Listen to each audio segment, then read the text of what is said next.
අද තියෙන්නේ අපේ ඉතිහාසයේ. ඒ කියන්නේ ශ්‍රී ලංකාවේ සියවස් 4ක් විතර අතීතයට යන කතාවක්. මේක ඇත්තටම ඉතිහාසය, ජනශ්‍රුතිය, ආගමික විශ්වාස ඔය ඔක්කොම එකට බැඳුණු එකක්. රංකීර්ති බණ්ඩාර දිව්‍යංගේ උපත් කතාව කියන මූලාශ්‍රය කොටස් තමයි අපි පදනම් කරගන්නේ. ඇත්තම මේක හරිම අහන්න ආස හිතෙන කතාවක්. මොකද අපි ඉතිහාසය කිව්වම හිතන්නේ රජවරු සටන්. ඒත් මේ වගේ අර ප්‍රාදේශීය මට්ටමේ වීරයෝ පස්සේ කාලයක මිනිස්සුන්ගේ මතකයේ ඇතුළෙම දෙවි කෙනෙක් බවට පත්වුණු චරිත. ඒවත් අපේ ඉතිහාසයේම කොටස්. හරියටම. ඉතින් අද අපි අරමුණ තමයි මේ මූලාශ්‍රයේ තියෙන දේවල් දිගේ ගිහිල්ලා රංකීර්ති බණ්ඩාර දිව්‍යයන් කියන ඒ සංකල්පේ හැදුනේ කොහමද? ඒ පසුදිම මොකක්ද? ඒ විශ්වාසවල තියෙන හරය මොකක්ද කියලා තේරුම් ගන්න උත්සාහ කරන එක. පොඩි ඉංගියක් දුන්නොත් කතාව පටන් ගන්නත් කලින් හිතන්නකෝ එක සහෝදරියෙක් ඉන්නවා කුමන්ත්‍රණයකින් බේරිලා පැනලා යනවා. ඔව්. අන්තිමේදී මුළු පළාතක්ම වඳින දෙවි කෙනෙක් බවට පත් වෙනවා. ඒක පුදුම දෙයක් නේද? අනිවාර්යයෙන්ම ඒ පරිවර්තනය තමයි මේකේ තියෙන ආකර්ෂණීයම දේ. මිනිහෙක් කොහොමද දෙවි කෙනෙක් වෙන්නේ? ඔව්. ඒකට මොනවද බලපාන්නේ? අන්න ඒක තමයි අපිට මේ මූලාශ්‍රය ඇසුරුවෙන් ටිකක් හාරලා අවසලා බලන්න පුළුවන් වෙන්නේ. එහෙනම් අපි යමු කතාවේ මුලටම. මූලාශ්‍රය කියන විදිහට මේ සිද්ධිදාමයේ වෙන්නේ මීට අවුරුදු 400ක විතර කලින් ලංකාවේ.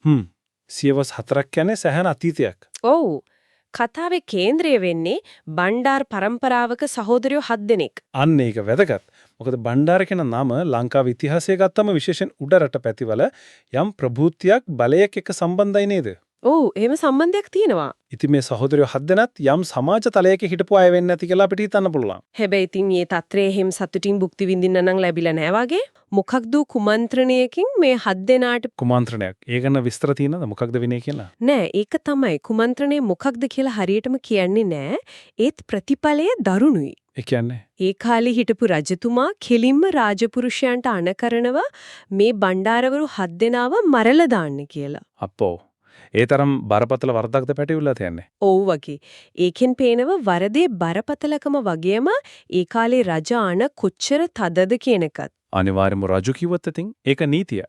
ජීවිතයයි මරණයයි තීරණය වෙන්නේ එතන. ඉතින් මේ මරණ දඬුවමෙන් බේරෙන්න ජීවිතේ බේරගන්න මේ අයිට තියෙන එකම විකල්පය මොකක්ද? පැනලා යන එක. හරියටම ඒක තමයි. පැනලා යන එක. මූලාශ්‍රය කියනවා මේ 7 දෙනාම රටේ එක එක පැතිවලට දුෂ්කර දුර පළාත්වලට පැනලා ගිහින් හැංගිලා ඉඳලා තියෙන්නේ. ගොවිතැන් කරගෙනලු ජීවත් වෙලා තියෙන්නේ අඳුර ගන්න බැරි වෙන්න. ඒකත් හිතන්න ඕන දෙයක් රජුගේ උදහසට ලක්ුණාම ප්‍රසිද්ධියේ ඉන්න බෑනේ. බෑ. දුර බැහැර සමහර විට රජුගේ බලය එච්චර දුරට යන්නේ නැති පැතිවලට යන්නේ නැති. ගොවිතැන කියන්නේ ඉතින් ඒ වගේ වෙලාවක ජීවත් වෙන්න විතරක් නෙවෙයි අර සමාජයේ අවධානියට ලක් නොවි සාමාන්‍ය ගැමියෙක් වගේ ඉන්නත් ක්‍රමයක් නේද? ඔව්. ඒක හන්ද උපක්‍රමයක් වෙන්නේ නැති. පැවැස්ම රැක ගන්න. මේ සහෝදරයෝ 7 දෙනාගෙන් එක්කෙනෙක් තමයි අපේ කතාවට අදාළ වෙන්නේ. එයා තමයි කීර්ති බණ්ඩාර. එතනින් තමයි කතාවේ නායකයා මතුවෙන්නේ. ඔව්. මූලාශ්‍රයට අනුව එතුමා මේ විදිහට නවාතැන් ගන්නේ මොනරවාන කිල්ල ගමක. මොනරවාන. හරි. මෙතනින් තමයි දැන් කතාවේ අරුත් පරිච්ඡේදයක් ඇරෙන්නේ. ඇයි එහෙම කියන්නේ? මොකද කීර්ති බණ්ඩාර මොනරවානට ඇවිත් නිකම්ම හැංගිලා ඉඳලා නැහැ. හරි. එයා ක්‍රියාශීලී වෙලා. ඔව්. එතුමා මේ ගමේ අක්කර 678ක්. ඒක සුවිශාල ප්‍රමාණයක්. ඒ කියන්නේ නිකම් හේනක් කොටාගෙන ඉඳලා නැහැ. නෑ. ඒකෙන් පේනවා එයාගේ තියෙන හැකියාව යම් ආකාරයක කලමනාකරණයක් දැක්ම. ගොඩනගාගෙන තියෙනවා. පිටින් ආපු කෙනෙක් මෙච්චර ඉඩමක බලය තහවුරු කරගන්නවා කියන්නේ. ඒක ලේසි නෑ. නෑ. ඒ කියන්නේ යාට මිනිස්සුන් මෙහෙයවන්න, සම්පත් පාලනය කරන්න පුරුවන් නායකත්වයක් තියෙන්නේ නැති. තව හරිම වැදගත් දෙයක් කියනවා මූලාශ්‍රේ. ඒ තමයි එතුමා ගම්වැසියන්ගේ සිත් දිනාගෙන මෙහි පාලනය ගෙන ගියා කියලා. අන්න ඒක තමයි වැදගත්ම වාක්‍යය. සිත් දිනාගෙන. ඔව්. පැනලා ආපු කෙනෙක්, ගමට ආගන්තුකෙක් කොහොමද එහෙම මිනිස්සුන්ගේ හදවත් දිනාගන්නේ? ඒක තමයි එයාගේ ශරිතේ තියෙන්නේ නැති විශේෂත්වය. වෙන්නේ නැති. සමහර විට එයා සාධාරණ වෙන්නේ නැති මිනිස්සුන්ට ඇහුම්කන් දෙන්නේ නැති, උදව් කරන්නේ නැති. එහෙමත් නැත්නම් ඒ යන්නකොට ඒ පලාතේ හිටපු අනිත් අයට වඩා ජනතාවාදී විදිහට වැඩ කරන්නේ නැති. ඒ නිසා වෙන්නේ නැති මිනිස්සුන්ගේ විශ්වාසය, ගෞරවය දිනාගන්න නැති. පාලනය ගෙන ගියා කිව්වම නිකම්ම නායකත්වයක් නෙමෙයි. යම් බලයක් තිබිලා තිනවා කියන එකක් තියෙනව නේද? ඔව්. යම් ආකාරයක අධිකාරියක්, මිනිස්සු පිළිගත් අධිකාරියක්. ඒ කියන්නේ එයා තමන්ගේ අතීතය හංගගෙන අලුත් තැනක තමන්ගේම දක්ෂතාවයෙන් චරිතයෙන් ඉහළට ගිය කෙනෙක්. හරියටම එයා ආගන්තුකයෙක් වුණත් ගමේ මිනිස්සු යාව පිළි අරගෙන නායකයෙක් කරගෙන. ඒකෙන් පේන්නේ පුද්ගලයෙකුගේ හැකියාවට චරිතයට කොහොමද සමාජයේ තැනක් ලැබෙන්නේ කියන එක. ඉතින් මේ විදිහට කාලේ යනවා කීර්ති බණ්ඩාර මොනරවන්නට ඒ මිනිස්සුන්ට සේවය කරනවා අන්තිමට එතුමා මිය යනවා. ඔව් ස්වභාවිකවම. හැබැයි කතාවේ අර පුදුම හිතනම කොටස පටන් ගන්න එතනින් පස්සෙලු. එතුමා නැති වෙලා අවුරුදු කීපයක් ගියාට පස්සේ මිනිස්සුන්ට යාව අමතක වෙලා නැහැ. සාමාන්‍යයෙන් කාලයත් එක්ක අමතක වෙනවනේ. ඔව් ඒත් එයා කරපු සේවය අර බැඳීම කොච්චර ශක්තිමත්ද කියනවනම් මිනිසුන්ට මතකයි. කෘතඥ සැලකීමක් තියෙනවා. ඒක කොච්චර ප්‍රබලද කියනවනම් ගම්වාසීන් තීරණය කරනවා එතුමා වෙනුවෙන් දෙවලක් හදන්න. දෙවලක්. ඒ කියන්නේ දේවාලයක්. ඔව් දේවාලයක්. මේක නිකම්ම දෙයක් නෙවෙයි. මැරිච්ච නායකයෙකුට කරන ලොකුම ගෞරවයක්. හැබැයි එතනදී තමයි අර අద్భుත සිද්ධිය වෙන්නේ. මොකද්ද? මූලාශ්‍රය කියන විදියට දේවාලය හදන්න ඕන කරන ලොකු ලී කොටන්. එකපල එකතැනකට ගොඩ ගහලා තියලා තියෙනවා රෑ. හරි. පහුදා උදේ බලනකොට එක ලියක්වත් එතන නෑලු. ඔක්කොම අතුරුදහන් වෙලා. ඔව්. හිතන්නකෝ ඒ මිනිසුන්ගේ තිගැස්ම මෙච්චර බර ලී කොටන් කවුද අරන් යන්නේ? හොරෙන් ගෙනියන්නත් බෑනේ. බෑ. එක රෑකින් කොහොමද අතුරුදහන් වෙන්නේ? මේක අද වුණත් විශ්වාස කරන්න අමාරුයි නේද? ඇත්තටම. එතකොට දකින්නවා ලී කොටන් ඇදගෙන ගියා වගේ සලකුණු. සලකුණු තියෙනවා. ඔව්. ඒකත් පුදුමයක්. මෙච්චර බර දේවල් ඇදගෙන යන්න. ලොකු ශක්තියක් වුණා. ඉතින් ගම්වාසීන් මේ සලකුණු දිගේ යනවා. කුතුහලෙන් බලන්න කවුද මේක කරේ කොහාටද ගෙනිච්චේ කියලා. හරි. ඒ පාර දිගේ ගියාම අන්තිමට යාල නතර වෙන්නේ අදටත් රංකීර්ති බණ්ඩාර දේවාලයේ තියෙන තැනලු. ඒ කියන්නේ ලී ටික එතන. ඔව්. අර අතුරුදහන් වුණු ලී කොටන් ඔක්කොම ඒ තැනට ගෙනත් දාලා තියෙනවා දකින්නවා. ඒක නම් පුදුමයක් තමයි. ගමේ ඉන්න පැරණි අර අදටත් හිතන්නේ මේ ලී කොටන් එතනට ඇදලා ගෙනත් දාලා තියෙන්නේ අලියැත්තු විසින් කියලා. අලියැත්තුන්. ඔව්ලු. හරි. ඒකත් රසවත්. හැබැයි ඒක නිකම්ම සත්තු කරපු වැඩක් කියලා දෙහිටන්නේ. නෑ නෑ එතනින් එහාට යනවා ඒ විශ්වාසය. එයාලා හිතන්නේ නෑ මේක නිකම්ම අලි ටිකක් ආවා ලී ටික ඇද්දා ගියා කියලා.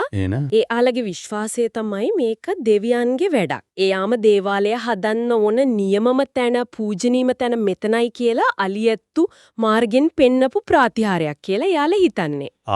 ඒ කියන්නේ දේවාලය හදන තැන දෙවියන්ම තෝරලා දුන්නා වගේ අදහසක්. හරියටම. ඒ කියන්නේ මිනිස්සු හිතාගෙන හිටපු තැන නෙවෙයි මේක තමයි සුදුසුම තැන කියලා දිව්‍යමය මැදිහත් වීමකින් තීරණය වුණා වගේ. ඒ ප්‍රාතිහාරය කියන කාරණේ එකට දෙන අර්ථකථනය ඒකෙන් අර ස්ථානෙට ලොකු පූජනීයත්වයක් ලැබෙනවා. ඔව්. ඒ වගේම කීර්ති බණ්ඩාර කියන චරිත තවත් උරට යනවා. එයා නිකම්ම නායකයෙක් නෙවෙයි දැන් දිව්‍යමය බලයකුත් පෙන්වන කෙනෙක් වෙනවා. ඒ විශ්වාසයත් එක්කම මිනිස්සු අර ලී කොටන් හම්බවුණු තැන ප්‍රාතිහාරය වුණු තැන කීර්ති බණ්ඩාර වෙනුවෙන් අර දෙවල දේවාලය හදනවා. එතන ඉඳන් තමයි යාට වන්දනාමාන කරන්න පටන් ගන්නේ. කීර්ති බණ්ඩාර රං කීර්ති බණ්ඩාර වෙන්නේ එතකොට නේද? ඔව් අර රං කියන කැලලත් එකතු වෙලා නම තවත් ගෞරවාන්විත වෙනවා. මූලාශ්‍රය කියනවා එදා ඉඳලා අද වෙනකල්ම දිගටම ඒ දේවාලේ රංකීර්ති බණ්ඩාර දෙවියන්ට පුද පූජා තියනවා කියලා. ඒ කියන්නේ ඒ විශ්වාසය තාමත් ශක්තිමත්ව තියෙනවා පරම්පරාවෙන් පරම්පරාවට එවිත්. ඔව්. එතකොට අපි මේ මුළු කතාවම ගත්තම පේනවනේ දේ ගමන. රජදඬුවමෙන් බේරිලා පැනලා ආපු කෙනෙක්. කීර්ති බණ්ඩාර මොනරවාණී මිනිස්සුන්ට සේවය කරනවා, එයාලගේ හිත දිනා ගන්නවා, නායකයෙක් වෙනවා. ඔව්. මරුණට පස්සේ එයාට ගරු කරන්න දේවාලයක් හදන්න යනකොට ප්‍රාතිහාරයක් වෙනවා. මිනිස්සු විශ්වාස කරන විදිහට. ඔව්. ඒ සිද්ධියත් එක්ක බැඳිලා එයා රංකීර්ති බණ්ඩාර කියලා දේවත්වයට පත් වෙලා අදටත් වන්දනාවට ලක් වෙනවා. ඒක තමයි සාරාංශය. මේ මූලාශ්‍රයෙන් අපිට ලැබෙන කතාවේ හරය. මෙතන කාරණා කීපයක් එකතු වෙනවා වගේ පේනවා. මොනවද? එකක් තමයි අර ජීවිතයේ ඉදි කරපු සේවය. මිනිස්සු එක ගොඩනගා ගත්ත සම්බන්ධය. හරි. දෙවෙනි එක මරණයෙන් පස්සේ ඒකට දක්වන කෘතවේදීත්වය.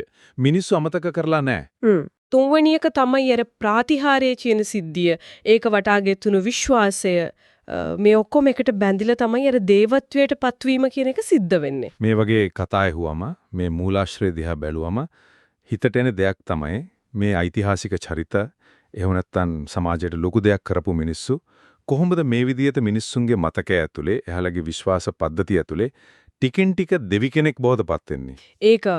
ඒක හරීම ගැඹුරු කාරණයක්. මූලාශ්‍රය කෙලින් මේ ක්‍රියාවලිය විග්‍රහ කරන්නේ නැති වුණාට මේ කතාව අපිට ඒ ගැන හිතන්න හොඳ ඉඩක් දෙනවා. ඔව්. සමහර විට මේක කවුරුත් සැලසුම් කරලා කරන දෙයක් නෙවෙයි වෙන්න පුළුවන්.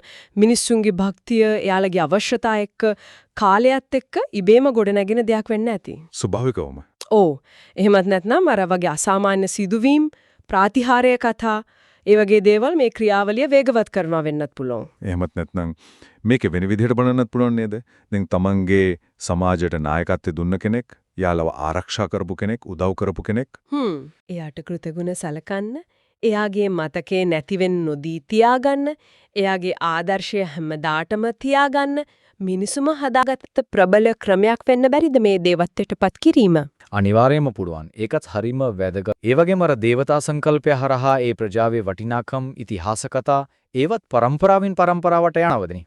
ඒක ඇත්ත. කතාවක් විදිහට විශ්වාසයක් විදිහට තියෙන දෙයක් ලේසියෙන් මැකෙන්නේ නැහැ. නෑ. ඉතින් කොහොමුණත් මේ රංකීර්ති බණ්ඩාර කතාව අපිට ඒ වගේ සමාජ සංස්කෘතික කාරණා ගැනත් හිතන්න යමක් ඉතුරු කරනවා. ඇත්තම. ඉතින් මේ මූලාශ්‍රය හරහා අපි රංකීර්ති බණ්ඩාර දෙවියන්ගේ උපත ගැන අර රසවත් කතාව විතරක් නෙමෙයි. ඒ පිටිපස්සේ තියෙන මිනිස් හැඟීම්, සමාජ විශ්වාස, සංස්කෘතික දේවල් ගැනත් යම් අදහසක් ගත්තා. ඔව්. අපේ රටේ ජනශ්‍රුතිය කියන්නේ මේ වගේ වටිනා කතා පිරිච්ච නිධානයක් වගේ.